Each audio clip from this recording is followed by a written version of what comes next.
নতুন কর্মসূচি ঘোষণা করছে কোটা বিরোধী শিক্ষার্থীরা। খবর সংগ্রহে শাহবাগে আছেন আমাদের সিনিয়র রিপোর্টার মুহিবুল্লাহ মুহিব, সরাসরি যুক্ত হচ্ছে তার সঙ্গে।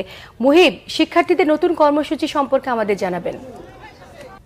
এইমাত্র ঠিক কোটা বিরোধী আন্দোলনের যেই কর্মসূচি সেটি ঘোষণা করা হয়েছে। আগামীকালকে ঠিক একইভাবে বাংলা ব্লকেট অর্থাৎ 3:30 থেকে সারা দেশে প্রত্যেকটি বিশেষ করে প্রত্যেকটি যোগাযোগ মাধ্যম, রেলপথ, সড়কপথ সবগুলো অবরোধের আবারও ডাক দিয়েছে কোটা বিরোধী আন্দোলনের বিশেষ করে শিক্ষার্থীরা। কিছুক্ষণ আগে এই শাহবাগ চত্বর থেকে এই আন্দোলন কর্মসূচি ঘোষণা হয়েছে।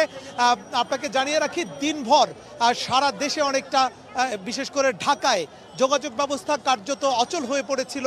কোটা বিরোধী আন্দোলনের যেই আন্দোলনরত শিক্ষার্থীরা রয়েছেন তাদের বিশেষ করে উপস্থিতিতে ঢাকা শহরের প্রত্যেকটি মোড়ে মোড়েই মূলত তারা অবস্থান নিয়েছে। বিশেষ করে ফার্মগেট, শাহবাগ চত্বর,